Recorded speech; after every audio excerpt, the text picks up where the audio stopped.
Hello दोस्तों, स्वागत है आपका हमारे यूट्यूब चैनल सम्राट एजुकेशन पे।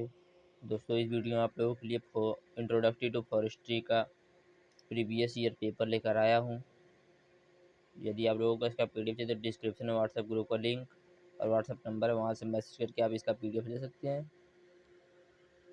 तो चलिए पहला क्वेश्चन स्टार्ट करते हैं। विश्व वानिकी दिवस मनाया जाता है, तो विश्व वानिकी दिवस कब मनाया जाता है? 21 मार्च को। 21 मार्च को विश्व वानिकी दिवस मनाया जाता है। अगला प्रश्न क्या है? भारत में वान आच्छादन लगभग कितना प्रतिशत है? तो भारत में वान आच्छादन लगभग 21.34% है।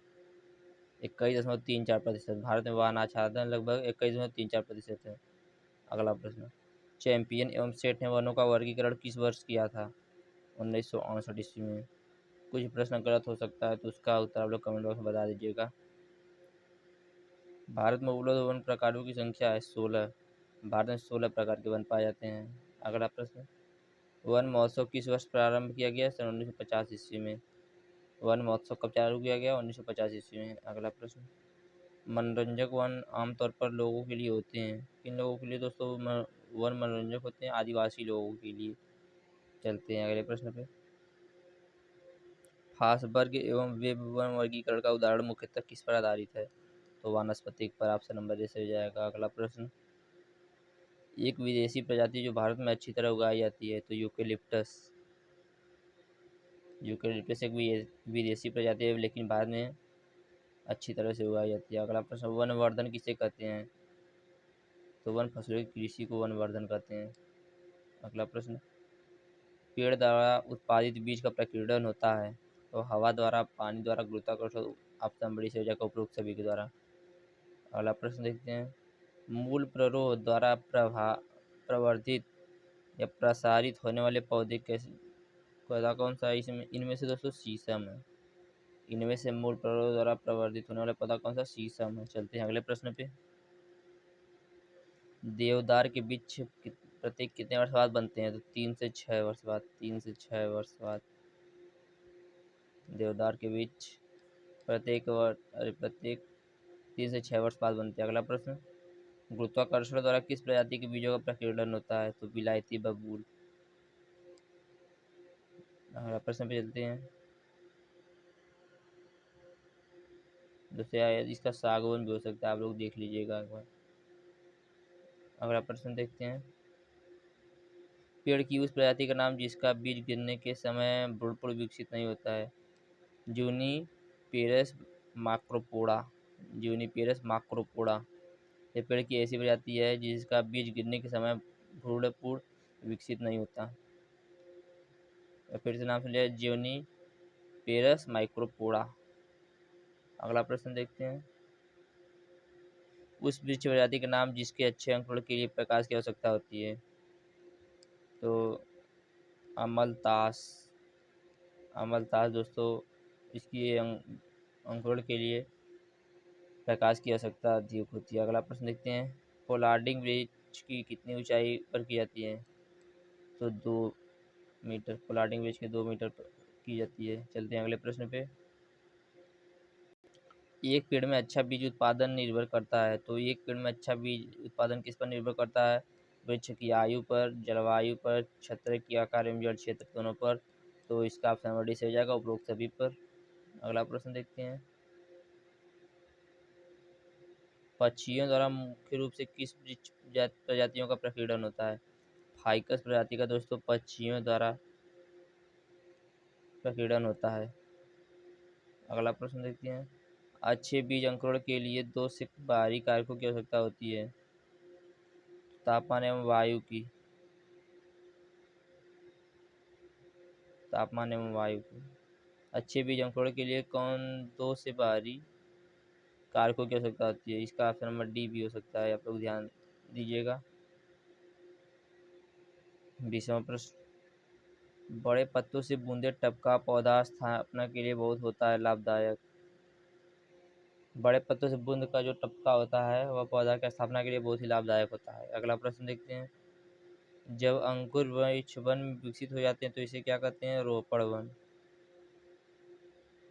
जब अंकुर वृक्ष वन में विकसित हो जाते हैं तो इसे रोपड़ वृक्ष कहते हैं। ऑप्शन नंबर सी सही हो जाएगा। चलते हैं अगले प्रश्न पे।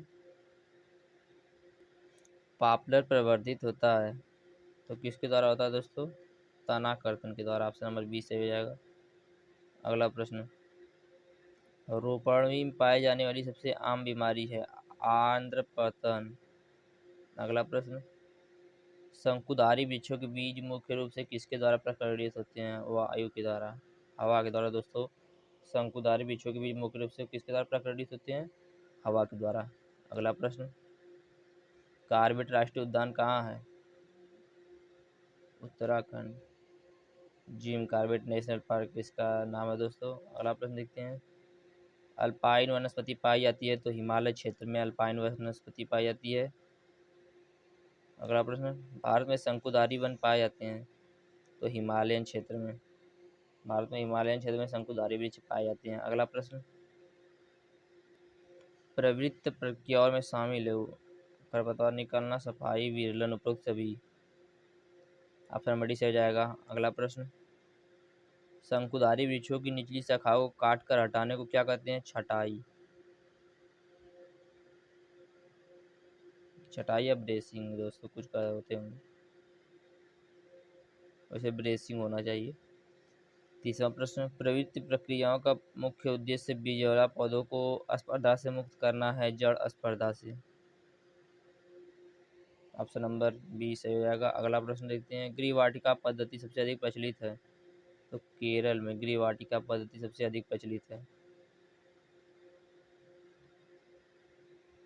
स्थानांतरित खेती को कहते हैं झूम खेती, कुल्हाड़ी खेती, पोदू तमिल में तो उपरोक्त सभी कहते हैं दोस्तों स्थानांतरित खेती को।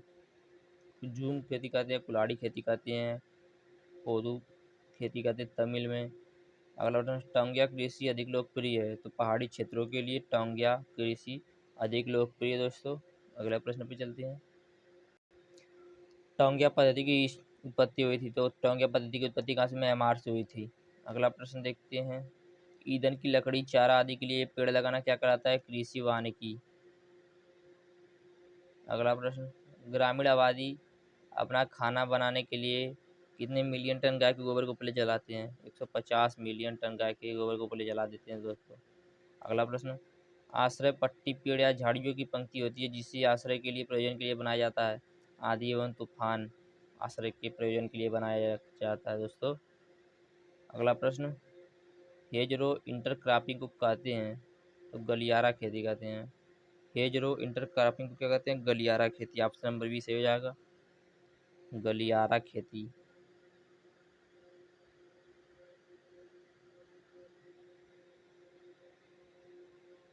हेजरो इंटरक्रॉपिंग को क्या कहते हैं? गलियारा खेती। चलते हैं अगले प्रश्न पे। केंद्रीय कृषि वानिकी अनुसंधान संस्थान कहाँ स्थित है? तो झांसी में स्थित है। Central agriculture forestry research institute Jhansi में स्थित है दोस्तों। अगला प्रश्न, सामाजिक वानिकी एवं पर्यावरण पुनर्वास केंद्र स्थित है तो Allahabad Prayagraj. Option number D से हो जाएगा। सामाजिक वानिकी एवं पर्यावरण पुनर्वास केंद्र कहाँ स्थित है? तो इलाहाबाद प्रयागराज में स्थित है दोस्तों। अगला प्रश्न, नई राष्ट्रीय वन नीति कब लागू हुई? तो 1988, 1952 ईस्वी में, 1992 ईस्वी में।